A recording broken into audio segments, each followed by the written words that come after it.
IT job కోసం try చేస్తున్నారా? Coding ట్యూటర్లో training తో పాటు స్టైఫండ్ అండ్ 100% జాబ్ గ్యారంటీ.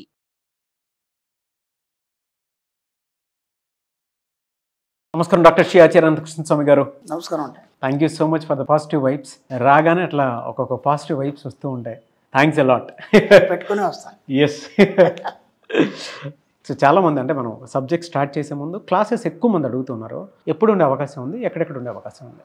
అలాగే 1 సెప్టెంబర్ వచ్చి వైజాగ్, 8 సెప్టెంబర్ వచ్చి తిరుపతి, 15 సెప్టెంబర్ వచ్చి రాజమండ్రి అండి, 22 సెప్టెంబర్ వచ్చి హైదరాబాద్, 29 సెప్టెంబర్ వచ్చి అనంతపురం అండి, 6 అక్టోబర్ వరకు విజయవాడలో, అలాగే 27 అక్టోబర్ బెంగళూరు.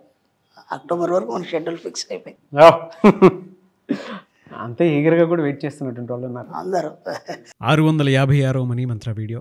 సో ప్రీవియస్ వీడియోలో మన ఇంట్యూషన్ ఎంత బలంగా పనిచేస్తుందని చెప్పడానికి శాస్త్రవేత్త ఎగ్జాంపుల్ చెప్పడం జరిగింది. మీరు ఎందుకు అని అంటే వాళ్ళ ఆలోచనలో ఏది మంచి ఏది చెడు అనేటువంటిది పరిశోధన దాని మీద చేసినప్పుడు ముందే గ్రహించి చెప్పగలుగుతారు. ఆ డీప్ రీసెర్చ్ అనేది లోపలికి డ్రైవ్ అవుతూ ఉంటుంది. కాబట్టి అలా కావాలనుకున్నప్పుడు నువ్వు ఒంటరి అయిపోవాలి. ఎస్, ఏకాంతం, శూన్యంలోకి వెళ్ళిపోవాలి. ఎస్, నీలోకి నువ్వు ప్రవేశించాలి. అదే నీకు మార్గదర్శి, నీ మనసే నీకు మార్గదర్శి. చాలా మంచి వర్డ్ చెప్పారు. సో 656వ మనీ మంత్ర వీడియోలో ఏం చెప్తున్నారు? మీరు నాతో గతంలో ఎన్నోసార్లు మన పరిచయం నుంచి ఇప్పటివరకు ఏదైనా ఒక కొత్త కార్యక్రమం మొదలుపెట్టే ముందు నాతో చెప్పారు. మీరు గురుగారు నేను ఇలా చేయాలనుకుంటున్నారు, మీ అడ్వైజ్ ఏందని. చేసేయండి అన్నాను. ఓకేనా. తర్వాత ఒక పీక్ స్టేజ్ వచ్చింది, నాకేం అర్థం కావట్లేదండి, ఇది ఎలా సాధ్యమవుతుంది అన్నారు. మీరు ఏం కదా అయిపోతుందని చెప్పాను. ఇలా ఇప్పటివరకు నన్ను ఒక 10 సార్లు మీరు సలహా అడిగారు. 20 సార్లు అడుగుంటాను. నా లెక్కలో ఒక 10 సార్లు అడిగాను, 20 సార్లు అడిగారు, 100 సార్లు అడిగారు. ఈనాడు కూడా నేను మిమ్మల్ని అలా ఎలా అవుతుంది, ఇక్కడ ఫెయిల్ అయిపోతావు, ఇలా అవుతుంది, ఇలా అయితే ఎలా, ఎందుకంటే మళ్ళీ ఇల్లు ఒక కష్టం, ఇట్లాంటి మాటలు నేను ఎప్పుడు మాట్లాడలేదు. ఓకేనా. ఇప్పుడు మీరు మీ ఊర్లో ఉన్నప్పుడు మీ స్థాయి వేరు, ఇక్కడ సిటీకి వచ్చి ఒక స్థాయిలో ఉన్నప్పుడు ఈ స్థాయి వేరు. ఓకేనా. ఇప్పుడు మనం ఊర్లో ఉన్నప్పుడు ఏమవుతుందంటే ఉదయం లేవగానే మన ఫ్రెండ్ సర్కిల్లో మనం సరదాగా ఫ్రెండ్స్తో తిరగడం చేయడం, ఇక్కడ ఊర్లో విషయాలు మాట్లాడడం, రాజకీయాలు మాట్లాడడం, ఇంతకంటే ఇంకేం ఆలోచనలు ఉండవు మనకి. ఓకేనా. ఇప్పుడు అక్కడి నుంచి ఇక్కడికి ఎందుకు వచ్చామంటే లైఫ్ని ఒక ఛాలెంజ్గా తీసుకొని ఏదో సాధిద్దామని ఇక్కడ దాకా వచ్చాం. ఇక్కడ మనతో మాట్లాడేవాడు ఎవడు లేడు. అర్థమవుతుంది. నేనేమంటున్నానంటే మన సబ్జెక్ట్లో మనం ఎందుకు ఒంటరి అయిపోవాలి. ఓకేనా. ఇక్కడికి వచ్చిన తర్వాత మాట్లాడేవాడు ఎవరు లేరు. ఇక్కడ విచిత్రం ఏం జరుగుతుందంటే మీ కంపెనీలో మీకే కాంపిటీషన్ ఎంతోమంది ఉంటారు, అవునా కదా. ఇప్పుడు వాళ్ళని నిలదొక్కుని మనం ఏంటనేది మనం సత్తా చూపించుకోవాలి. అర్థమైందా. చూపించుకోవాలన్నప్పుడు ఇక్కడ మాట్లాడేవాడు ఎవడు లేడు. ఎవరికన్నా ఏదైనా సలహా అడిగితే ఏం చెప్తారో తెలియదు. అందుకని మీ జీవితంలోంచి మీ ఆలోచనల్ని నిర్వీర్యం చేసే వాళ్ళందరినీ వదిలిపెట్టేయండి. అర్థమైందా. మనం ఏమేమి వదిలిపెట్టాలనే దాంట్లో ఇది ఒకటి మెయిన్ కీ పాయింట్ అనమాట ఇది. ఓకేనా. మన ఆలోచనలు ఎవరైతే నిర్వీర్యం చేస్తారో వాళ్ళని వదిలిపెట్టాలి ఇమీడియట్లీ. సపోజ్ మీరు ఏదో కొత్త బిజినెస్ ఏదో మొదలు పెట్టాలనుకున్నారు, లేదంటే ఒక కొత్త ప్రాజెక్ట్ స్టార్ట్ చేయాలనుకున్నారు. ఫస్ట్ అప్పుడంటే మీరు ఉంటారు, ఇప్పుడు పెళ్ళయింది, ఫ్యామిలీ ఉన్నారు, ఏమంటే ఎవరికి చెప్తారు మీరు? అలాగే రాత్రి పడుకున్నప్పుడు భార్యకి చెప్తారు. అంతే. చెప్పగానే ఎప్పుడు ఈ మార్కెట్, ఈ పబ్లిక్ ఇదంతా మీకు ఐడియా ఉంది, ఆమెకు ఐడియా లేదు. ఎందుకంటే పాపం వాళ్ళు ఇంట్లోనే ఉంటారు, మీ అవసరాలన్నీ చూసుకుంటారు.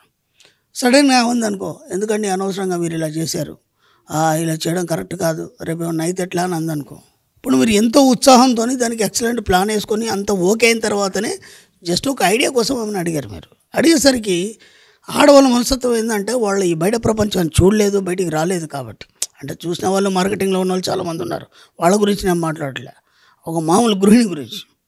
ఇప్పుడు వాళ్ళు ఏమంటారంటే ఎందుకంటే అనవసరంగా స్టెప్ వేసేప్పుడు జాగ్రత్త, రేపు ఏమన్నా అయితే అని అన్నారు అనుకోండి, అక్కడ ఏమైపోతుందంటే మీ ఆలోచన ఏదైతుందో అది సగం నిర్వీర్యం అయిపోతుంది. మీరు ఎంత ప్లాన్కి వచ్చినా సరే అయిపోయింది.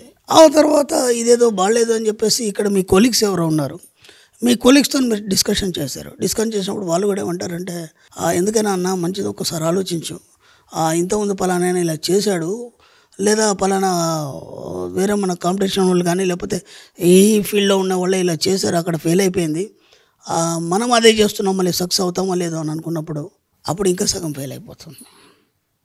ఇప్పుడు ఏమైపోతుంది అంటే మీకు ముందున్నటువంటి ఉత్సాహం నీరుగారిపోయి ఆ సగం సగం తగ్గిపోతూ చివరికి వచ్చేసరికంటే అసలు నేను చెయ్యన్నా వద్దా అని ఒక మీమాంసలు మిగిలిపోతారు. ఎప్పుడైతే ఆ మీమాంసలు మిగిలిపోతారో మీరు కార్యం చేపట్టినా సరే అది ఫెయిల్ అయిపోతుంది. అర్థమైంది? కాబట్టి మన సబ్జెక్ట్లో నేను ఇంతకుముందు కూడా చెప్పాను ఏంటంటే నీ ఇన్నర్ మైండ్ ఏం చెప్తే అదే వినాలి. ఇప్పుడు ఇక్కడ వీళ్ళందరూ నిర్వీర్యం చేశారా లేదా మీ ఆలోచనని? అవును. కాబట్టి వాళ్ళని దూరం పెట్టండి. అది ఫ్యామిలీ కావచ్చు, ఇంకెవరైనా కావచ్చు. మన సబ్జెక్ట్లో అవన్నీ ఉండవు. ఎందుకంటే యు ఆర్ ద సుప్రీం. నాకు ఇంటర్వ్యూలో కూడా మీరు అడిగారు, మీ మేడం గారు ఇంతవరకు సహకరించేసరికి మీరు ఇక్కడ దాకా వచ్చారండి. సహకరించింది అంతే, ఇదంతా బిల్డ్ చేసుకుంది నేనే. ఎందుకంటే మన సబ్జెక్ట్లో మనం ఏం చేస్తున్నా సరే మనం ఎవరితో చెప్పాం. అర్థమైందా? మన ఇన్నర్ మైండ్ ఏం చెప్పిందో అది చేస్తూ పోతాం. కాబట్టి నేను సక్సెస్ ఉన్నాను. ఈరోజు నా మణిమంత్ర కుటుంబ సభ్యులు కూడా చాలామంది సక్సెస్లో ఉన్నారు. ఎందుకంటే మనం ఫస్ట్ ట్రైన్ అదే చేస్తాం. మనం క్లాస్లో మనకు 21 రూల్స్ ఉంటాయి. ఆ 21 రూల్స్లో మనం ఏం చెప్తామంటే నువ్వు ఎలా ఉండాలి, నీ బిహేవియర్ ఎలా ఉండాలి, ఆ సమాజంతో ఎలా ఉండాలి, నీ ఓన్గా నువ్వు ఎలా బిహేవ్ చేయాలి, నీ యాటిట్యూడ్ ఎలా మార్చుకోవాలి, ఒక 21 రూల్స్ ఉంటాయి. ఆ 21 రూల్స్ పాటిస్తే వాడు కోటీశ్వరుడు అయిపోతాడు. ఇంకా సబ్జెక్ట్ కూడా అవసరం లేదు. కానీ వాడిని ఏం చేయాలంటే ప్రతిరోజు బేరీజ్ వేసుకోవాలి. ఈ 21లో నేను ఎక్కడ మిస్ అయిపోయినా అని. మిస్ అయిపోతే దాన్ని సరి చేసుకోవాలి ఇమ్మీడియట్లీ. అంటే నీ ఆలోచనల్ని నిర్వీర్యం చేస్తే దేన్ని కూడా నీ దగ్గర రానివ్వకు. ఓకే, ప్రెమిసెస్ ఉంది. ఇప్పుడు మీరు ఏదైతే అనుకున్నారో మీరు అనుకున్న దగ్గర ఆ ప్రెమిసెస్ ఉంది. ఆ ప్రెమిసెస్లో మనకు కొన్ని వస్తువులు కూడా ఇబ్బంది పెడతాయి.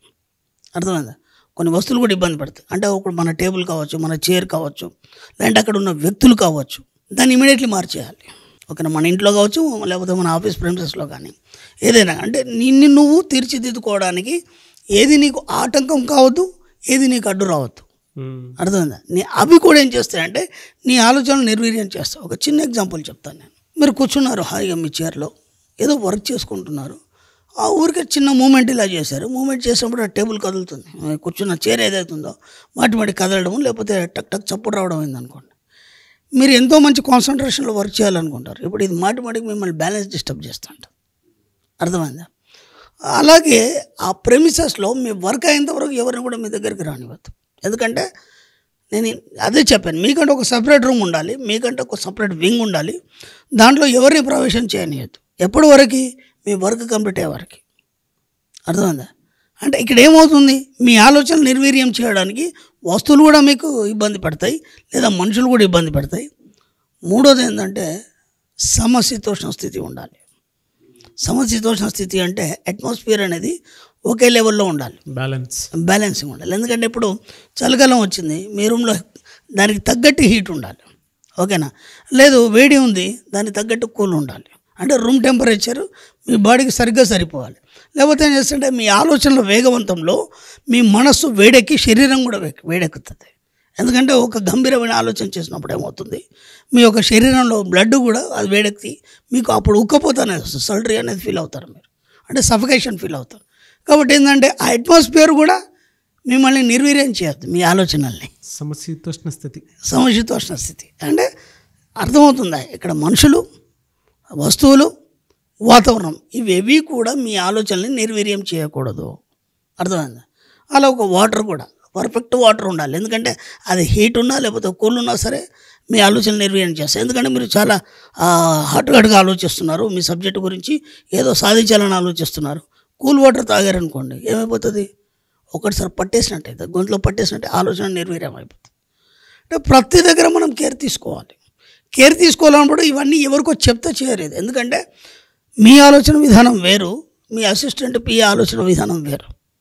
కాబట్టి మీరు వాటర్ తీసుకోండి అనుకోడు, మామూలు వాటర్ తీసుకుంటాడు, లేదంటే అక్కడ కూల్ వాటర్ తాగుతారు సార్ ఎప్పుడు అని చెప్పేసి కూల్ వాటర్ తీసుకుంటారు. ఇవన్నీ మీరే అరేంజ్ చేసుకోవాలి. అర్థమైందా? ఏ ఆలోచనలు కానీ, ఏ వస్తువులు కానీ, ఏ మనుషులు కూడా మీ ఆలోచన నిర్వీర్యం చేయకుండా మీరు ముందుకెళ్ళినప్పుడు మాత్రమే మీరు అనుకున్న విజయాన్ని సాధిస్తారు. ఇలా కావాలన్నప్పుడు ఏం చేయాలి, మీకు మీరు ఒంటరిగానే ఉండాలి, మన పనులు మనమే చేసుకోవాలి, ఎవరికి చెప్పదు.